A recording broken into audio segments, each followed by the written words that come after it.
Hola, buenas tardes. Esta es nuestra segunda clase de nuestra materia de teoría del delito. Hoy nos va a tocar ver los sistemas en el derecho penal, más que nada enfocado a la teoría del delito. Por ahí en la página les he dejado, en la parte de recursos, un trabajo en diapositivas denominado sistemas en el derecho penal. Esto es más que nada la historia de lo que es la teoría del delito, la parte medular del derecho penal, ¿sí? Y es muy importante. Son 4 sistemas. El sistema clásico o denominado causalismo naturalista, cuyos precursores son Frank Box Lix, Ernest Belling, Gustavo Reitbruch, y esta es de 1881 a 1907. Posteriormente viene el sistema neoclásico o teleológico, que es denominado también causalismo valorativo o normalista.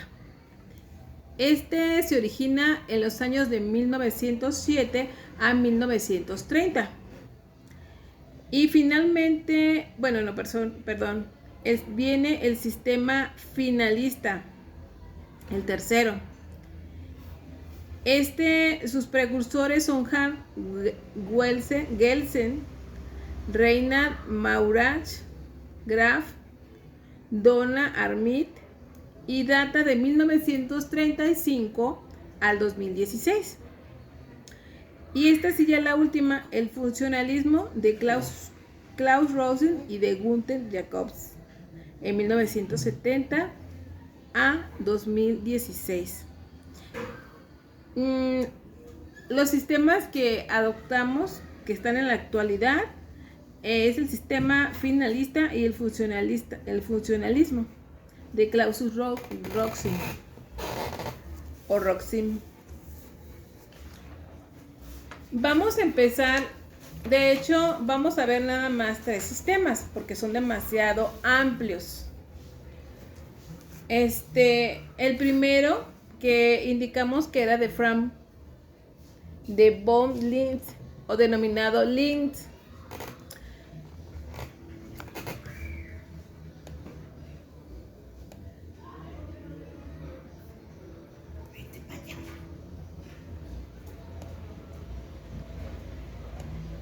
Dice, para Linz, la acción es una relación de causalidad.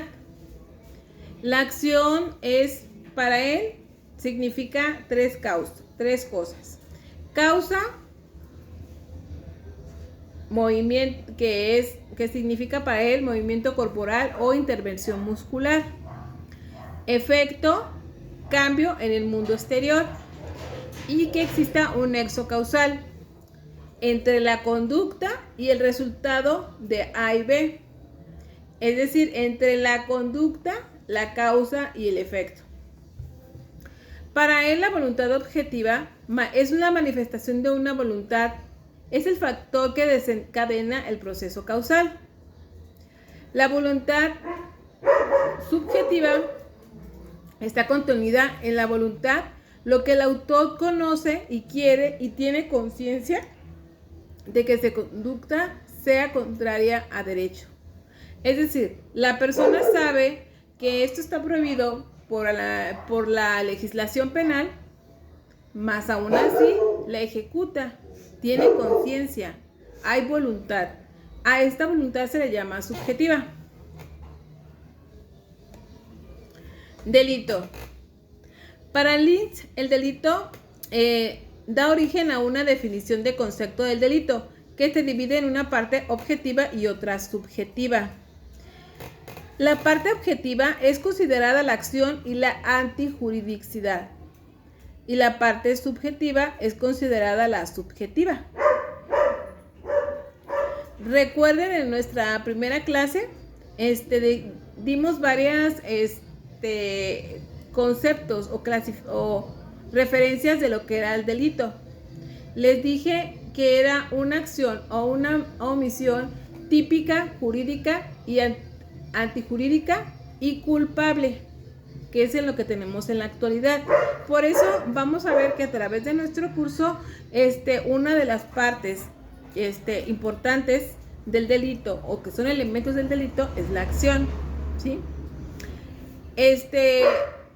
Y bueno, la acción, o en ese caso, Lix define el delito a su manera en esos tiempos. Recuerden que era llamado naturalista y eran causalistas.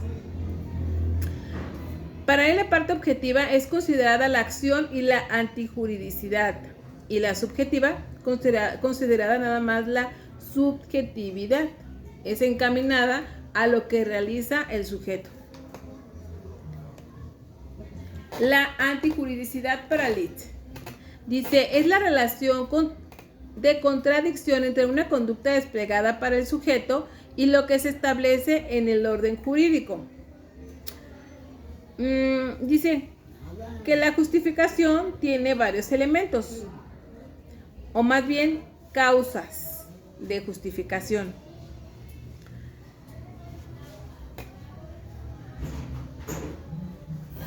Para explicarles o que entiendan más, lo que no debes de realizar, pero a conciencia o subjetivamente lo realiza, se le llama antijuridicidad, que es la relación, dice, de contradicción entre una conducta desplegada por un sujeto y lo que establece el orden jurídico. Es decir, aquí tenemos el código. Vamos a agarrar un delito.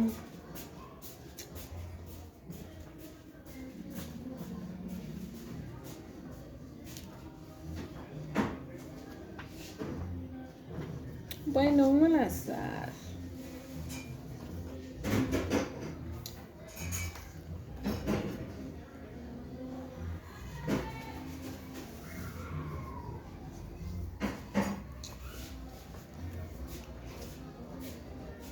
Lesiones. Dice, el artículo 206 nos define las lesiones. En este caso, este es el Código Penal para el Estado de Jalisco, es el orden jurídico, ¿sí? ¿Cuál es la conducta que va a desplegar el sujeto? La siguiente. Comete el delito de lesiones toda persona que por cualquier medio cause un menoscabo en la salud de otro. O sea, por cualquier medio. O sea, ya sea una piedra, no sé, un lápiz. O sea, a lo mejor le entierra el lápiz en el ojo y ya le está causando un menoscabo a una persona. Le está causando una lesión. Está infringiendo la ley. Pero contrario a la antijuridicidad, Liz menciona ya las causas de justificación. Es decir, sí, estás infringiendo la ley, pero estas causas te pueden disminuir o justificar tu conducta ilícita. Y las define de la siguiente manera. 1. La legítima defensa. 2. Estado de necesidad justificante. 3. Cumplimiento de un deber. 4. Ejercicio de un derecho. 5. Y el consentimiento del titular del bien jurídico. Si ustedes dentro de un juicio llegasen a acreditar algunas causas de justificación como esta naturaleza, ¿qué va a pasar con su cliente? Pues automáticamente, si está detenido, pues va inmediata libertad. Si está libre, pues ya no va a tener ningún problema con la justicia, ¿verdad? ¿Por qué? Porque está dentro, justificó una causa de justificación, perdón la redundancia, acreditó una causa de justificación de la antijuridicidad.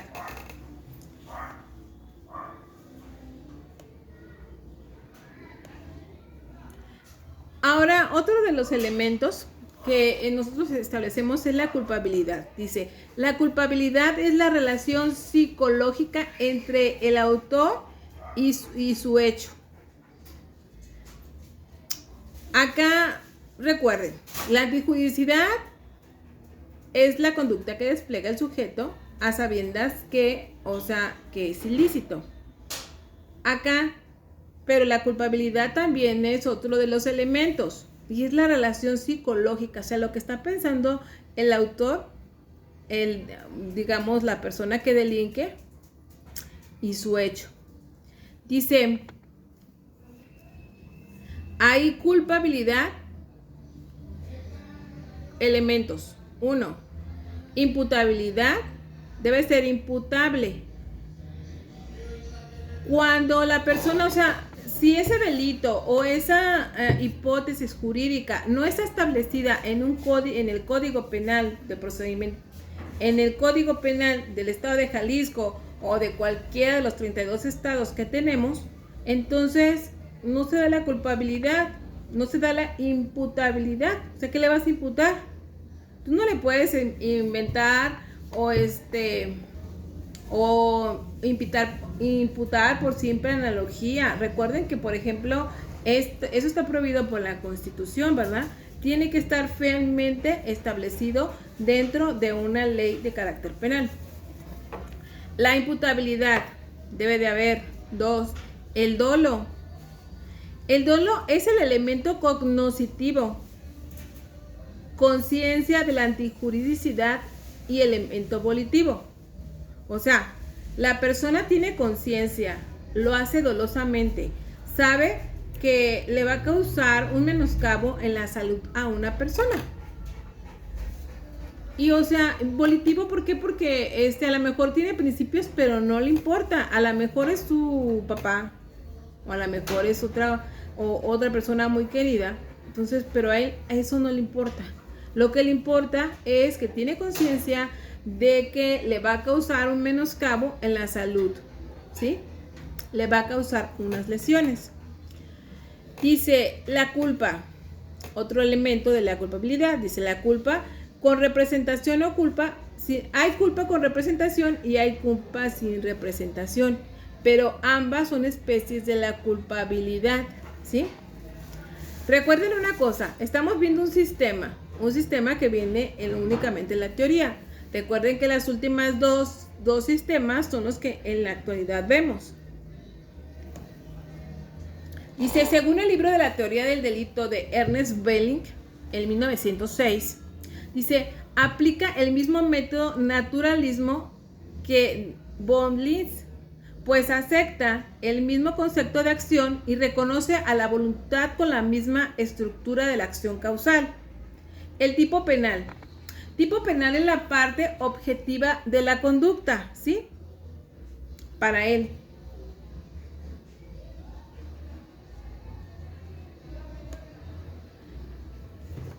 Y bueno, ya de aquí nos vamos a ir al sistema neoclásico. En el sistema neoclásico, se origina en 1907 a 1930. Dice, se le conoce como neoclásico o teleológico porque se enjuician los sucesos en atención a fines y valores. Los autores de este sistema para interpretar el contenido de la ley utilizan el método científico causal propio de las ciencias naturales. Recuerden que lo primero que nosotros anteriormente teníamos era el derecho natural, ¿sí? Así como el método científico intelectual. A esos autores también se les llama neokantianos. Para Belling, y en este sistema, para Belling, la conducta en ese sistema, sigue siendo un proceso causal ciego, en el que interviene la manifestación de la voluntad como un factor que desencadena el proceso. Para Mesguez, la conducta era un concepto jurídico penal, en una voluntad sin contenido o finalidad. El delito violaba las dos normas, una de prohibición y otra de determinación. Eran más estrictos. Los elementos subjetivos del injusto. Al delito también se le llama injusto. Es a lo que se refiere aquí. En estos, Hans Albrecht, en 1911 manifiesta que el injusto depende de la concurrencia de ciertos elementos subjetivos.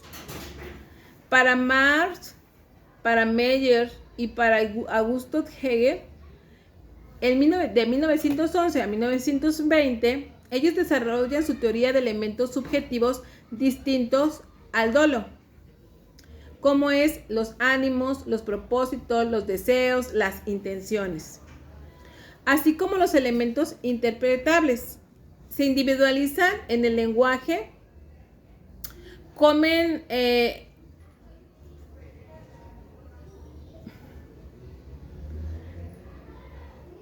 en el lenguaje común, científico y jurídico. Por ejemplo,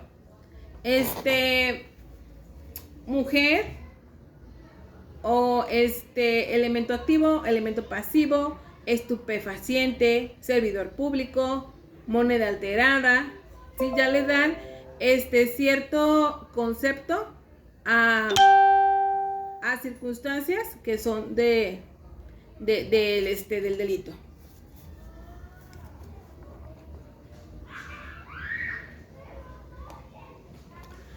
Para ellos, en este sistema, la tipicidad es el movimiento corporal, el nexo causal y resultado. Son los elementos objetivos descriptivos que constan por medio de los sentidos. Ánimos, propósitos, deseos, intenciones son elementos subjetivos específicos de la tipicidad. Para que se dé la tipicidad, para que se acredite un delito, debe de haber movimiento corporal, nexo causal, debe de ser nexo causal pero con los ánimos, debe haber propósitos, deseos, intenciones, elementos. Estos son los elementos subjetivos específicos. Otro de los elementos, la antijuridicidad, dice, esta se presenta cuando se lesionan intereses sociales.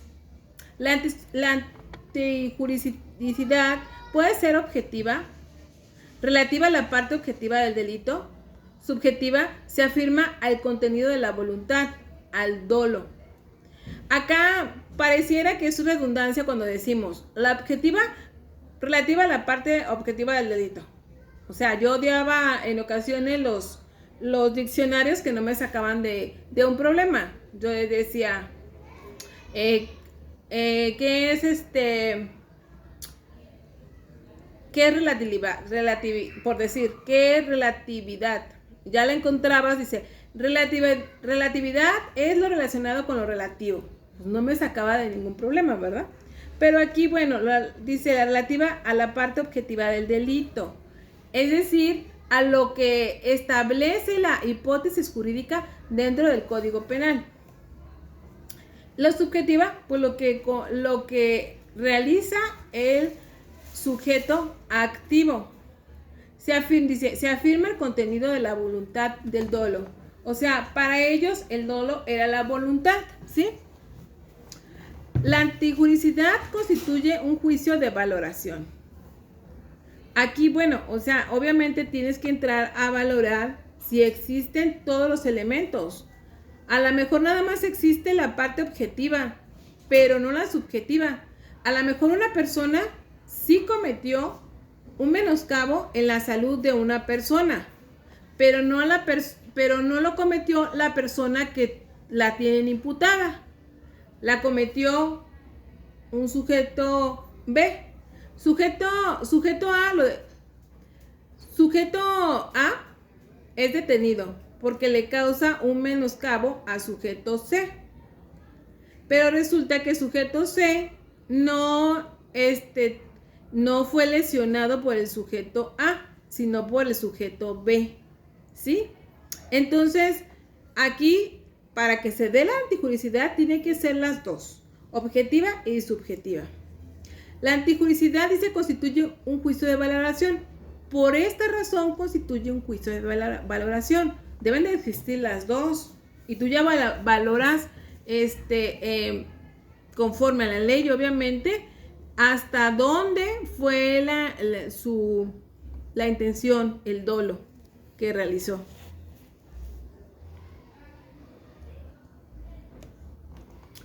Viene otro elemento que es la culpabilidad. Dice, los elementos de la culpabilidad son la imputabilidad, el dolo y la culpa, la normatividad de las circunstancias en las cuales obra el actor.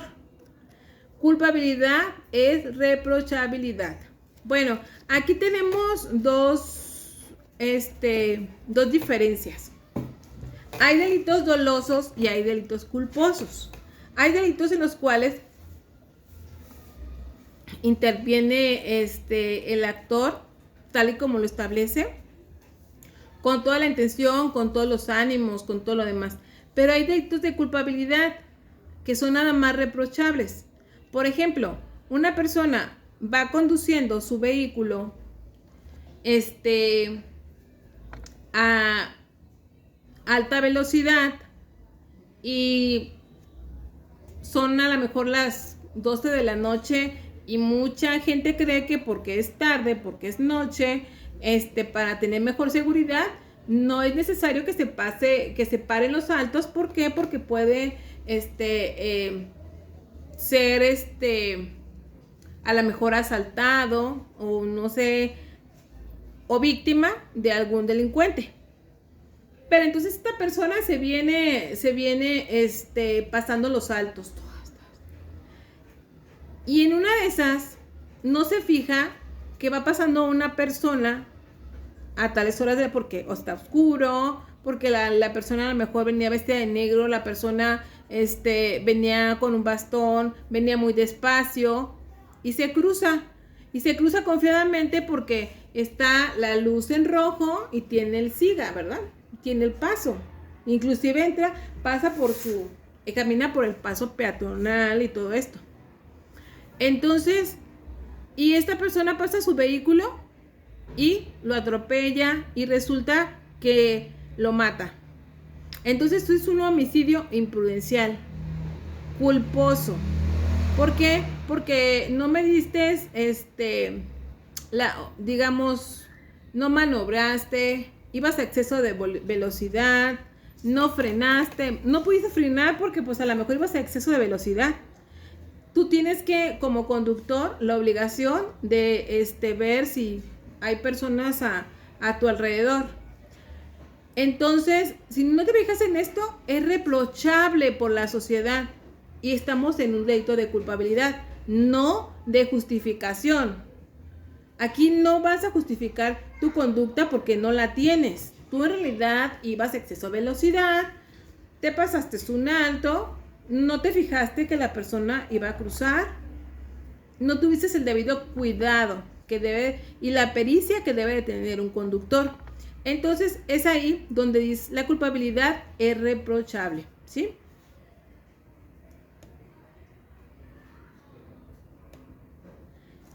Otro de los, de los delitos, de los elementos que establece y que ya explicamos ahorita que son importantes, es la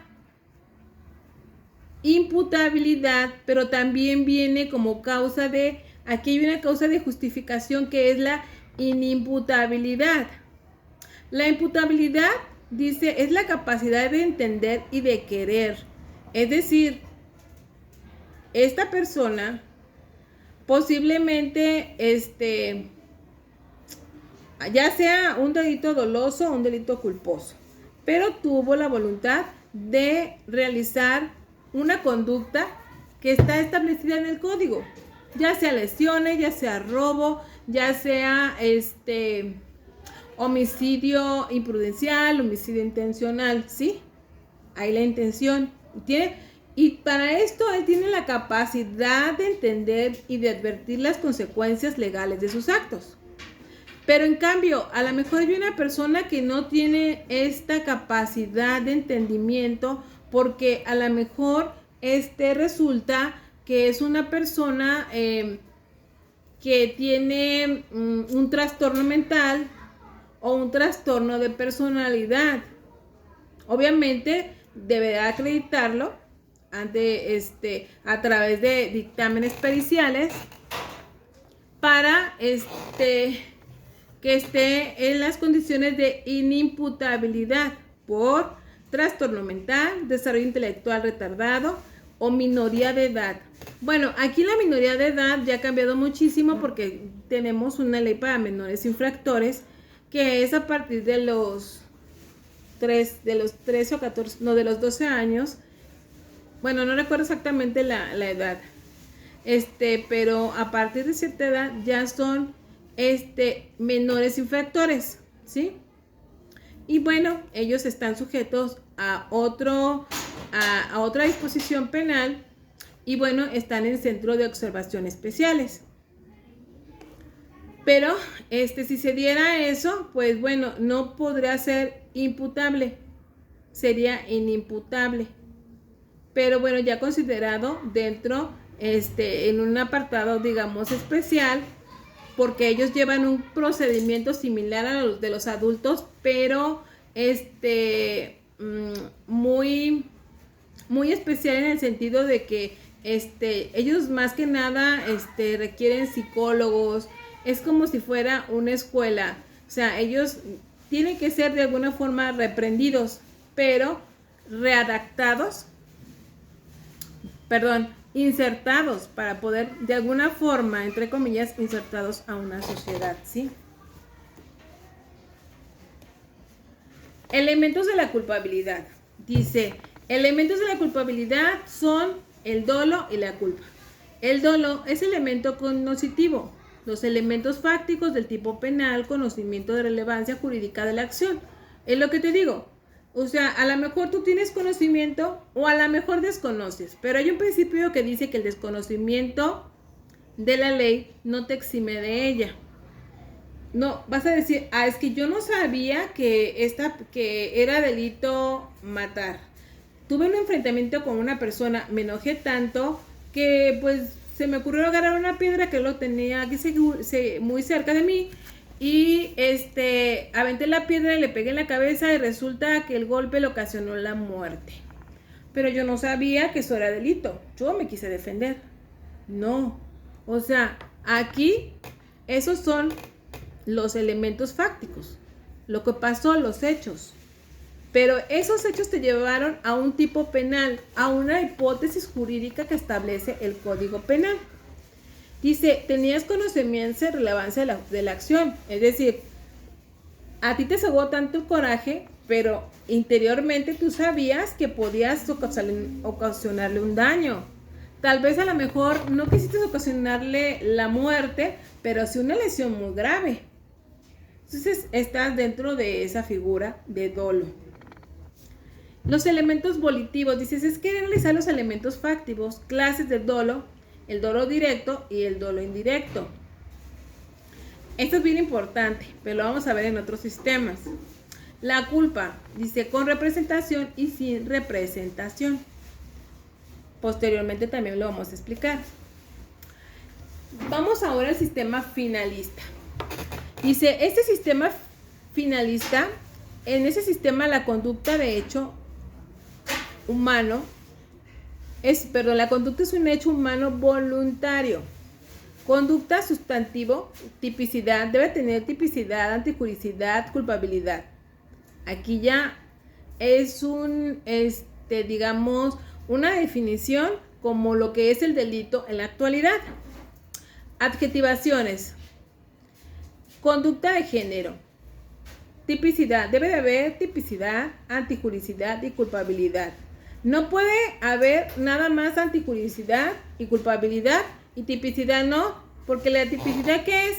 El tipo penal, o sea, ver si esa conducta está tipificada en el Código Penal del Estado de Jalisco o de cualquiera de los 32 estados. Si no está ahí, pues esa conducta no es antijurídica y menos culpable. Tiene que ser los tres. Dice, conducta es el acto, acción, hecho del hombre en el que interviene la voluntad y tiene los mismos significados. La conducta es una voluntad humana exteriorizada. Aquí vamos a ver posteriormente en otros sistemas que se relacionan con pero ya aparece también como conducta, como acción. Recuerden que hay una es acción de hacer y dejar de hacer, de omisión. Luego hay acción por omisión. Hay una clasificación bien interesante que esa parte muy importante saber un abogado, ya sea en su faceta de defensa técnica o como fiscalía. Es muy importante que tú definas y le hagas ver al juzgado este tipo de si se dan este tipo de elementos. Obviamente, si tú eres defensa, pues, y si no se da, te tienes que acreditarle a través de esto, ¿sí? Si tú eres fiscalía, pues tienes que explicar en qué consiste la acción o la omisión, porque también a través de la omisión, de dejar de hacer tu deber, estás cometiendo un delito, ¿sí? Y no culposo, precisamente. Dice, la conducta se caracteriza por poseer dos aspectos internos. Una, la posición de fines y la selección de elementos medios para llegar a los fines a los que se quiere llegar el sujeto, ¿sí? Así como un aspecto externo, puesta en marcha de medios para llegar a los fines propuestos.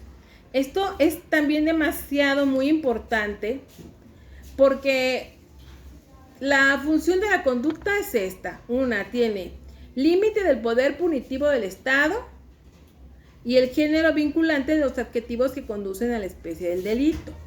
Es decir, la función de la conducta es ver si esta persona causa un menoscabo en un bien preciado, como puede ser la vida, la privación de la libertad.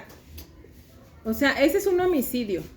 Entonces, debe utilizarse el poder punitivo en contra de aquellas personas que realizaron esta privación de libertad, es decir, que a través del dolo y demás circunstancias establecidas en el Código Penal privaron de la vida a una persona y cometieron entonces en este caso un homicidio, ¿sí?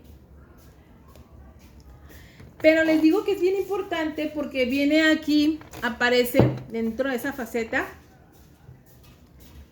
algo, pues ya existía hace muchos años, pero en el sistema tradicional era poco el abogado que lo utilizaba, porque lo hacías por escrito y ahora lo puedes hacer valer bien en tus alegatos. Y es importante establecerle, se le llama inter criminis o camino del crimen. Tiene dos facetas, una faceta interna y una faceta externa. Dice, en la faceta interna es la ideación o concepción del ilícito o del hecho que la ley señala como delito. 1. 2. Deliberación y posibles consecuencias del hecho. Es decir, primero está pensando, esta persona me cae mal. No sé, lo odio, me hizo esto, eso no se debe hacer. Deliberadamente posibles consecuencias. Si le aviento esa piedra, está muy cerca, a lo mejor lo voy a matar. Pero bueno. Resolución delictiva. Tomo la decisión de agarrar la piedra y querer aventar. O sea, levanto hasta la mano y entonces ya voy a estar en la fase externa, que son actos preparatorios, ¿sí? Ojo, cuando tú ya llegas aquí, pero llegas a los actos preparatorios, pero no aventaste la piedra, estás quedando en una tentativa, ¿sí? Entonces, es muy diferente el realizar un delito, ser imputado por un delito, que en su variedad por tentativa. Quisiste a lo mejor causar lesiones a una persona o posiblemente el homicidio, ¿sí? Ya cuando tú entras a la fase de los actos ejecutivos y a la consumación y al agotamiento, tú ya terminaste la fase. Es decir, esta fase llegaste desde que pensaste, agarraste la piedra, sabías las consecuencias de que le podías no solo lesionar, sino matar. Aún así, se la aventaste y le pegaste en la cabeza, se llegó la consumación y pues esta persona, como finalmente pasó, se perdió la vida, el cese de los órganos, así lo establecen los peritos. Entonces cometiste un delito. Este es el camino que llevaste, es inter criminis. Pero esto es muy importante porque aquí va a haber tentativa acabada, tentativa inacabada, y es muy importante también dentro para poder llevar a defensa de una persona. Pero bueno, eso lo vamos a ver en la siguiente clase. Por hoy es suficiente.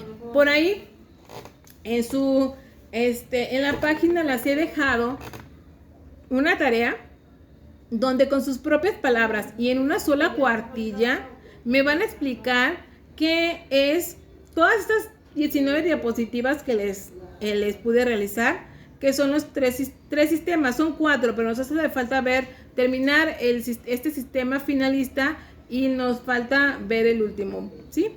Entonces ustedes con sus propias palabras, por favor, si realicen ese trabajo, tiene una tiene una hora y término, por favor. Háganlo a tiempo, porque si ustedes no lo hacen a tiempo, de verdad que yo no se los valgo. Así que por favor, esperemos que sí lo puedan realizar. Y nos vemos en la próxima clase. Que estén muy bien y muchísimas gracias. Hasta luego.